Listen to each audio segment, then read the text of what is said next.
दुर्गा सप्तशती 12वां अध्याय।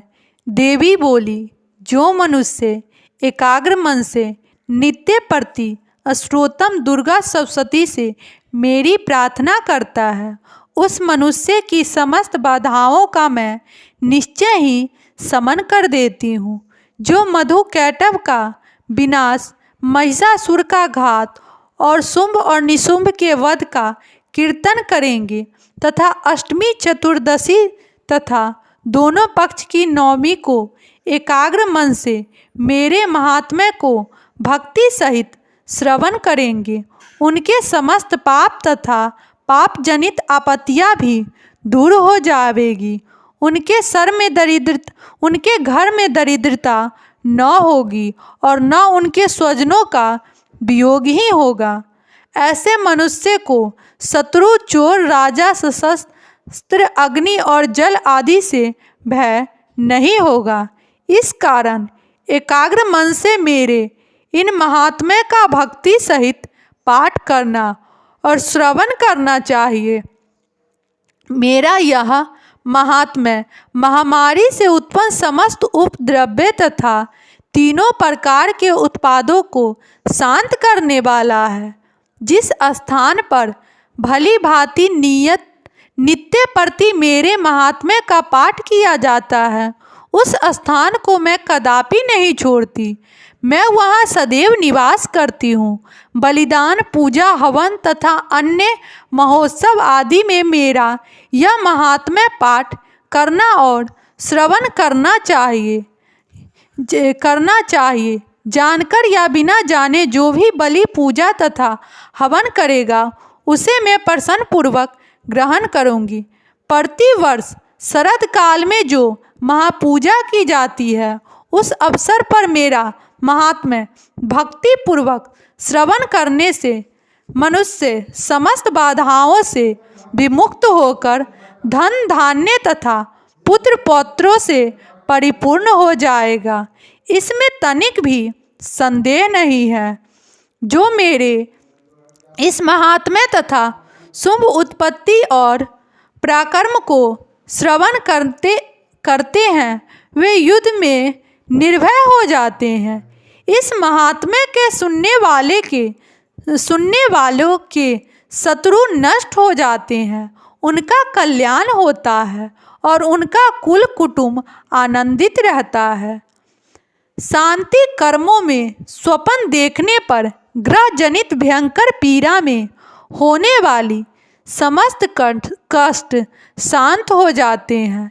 मेरा महात्म्य बाल ग्रहों से आक्रांत हुए बालकों को शांति देता है तथा परस्पर के विरोध मिटाकर मैत्री उत्पन्न करने वाला है। इसके पाठ मात्र से राक्षस, भूत, पिशाचों का विनाश हो जाता है।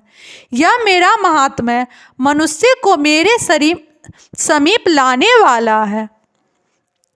पशु, पुष्प, अधर्य, धूप, गंध, दीप, ब्राह्मणों को भोजन, हवन और दिन रात का अभिषेक तथा नाना प्रकार के भोग चढ़ाकर निरंतर 1 साल तक पूजन करने से जितना मैं प्रसन्न होती हूँ, उतनी ही प्रसन्नता इस महात्म्य के सुनने से मुझे होती है। मेरे महात्म्य के श्रवण करने से समस्त पाप नष्ट हो जाते हैं तथा सब रोग नष्ट हो जाते हैं। मेरे प्रादुर्भाव के कीर्तन करने से समस्त भूतों से रक्षा होती है। उसे श्रवण करने से मनुष्य को शत्रु भय नहीं रहता। आपके द्वारा जो मेरी स्तुति की गई है और जो ब्राह्मण ऋषियों ने स्तुति की है तथा ब्रह्मा जी ने जो स्तुतियाँ की है, इनके पाठ करने से बुद्धि श्रेष्ठ हो जाती है। वन में सूने मार्ग में अथवा दावाग्नि से घिर जाने पर, निर्जन स्थान में लुटेरों से घिर जाने पर, दुश्मनों से पकड़े जाने पर, वन में सिंह, व्याघ्र तथा जंगली हाथियों के पीछा करने पर, क्रोध, निरपति आदेश से बंद फांसी के लिए गिरफ्तार किए जाने पर अथवा सागर में नौका पर बैठने के बाद वायु के वेग से नौका के डगमगाने पर और युग में दारुण शस्त्रों की वर्षा के समय सर्व प्रकार की आपत्ति तथा अनेक प्रकार की यंत्रगणाओं से दुखी होने पर जो मनुष्य मेरे इस चरित्र का स्मरण करता है वह समस्त संकटों से मुक्त हो जाता है। वह मेरे प्रभाव से सिंह आदि हिंसक जंतु, लुटेरे तथा शत्रु उससे दूर रहते हैं।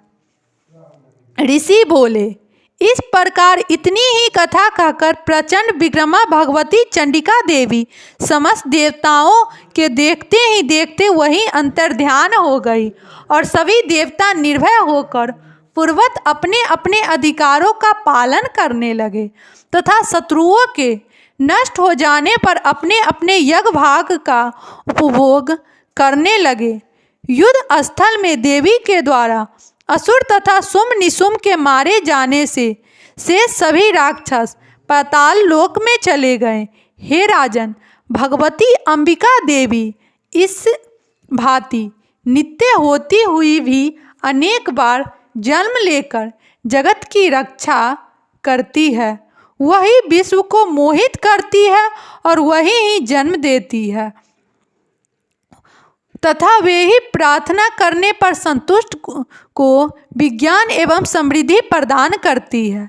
हे राजन, जब प्रलय काल में महाकाली से यह समस्त ब्रह्मंडल व्याप्त हो जाता है तब वह देवी महाकाल रूप महामारी और उत्पत्ति काल में सृष्टि के रूप में प्रकट होती है और पाताल के समय वह सनातनी देवी प्राणियों की रक्षा करती है।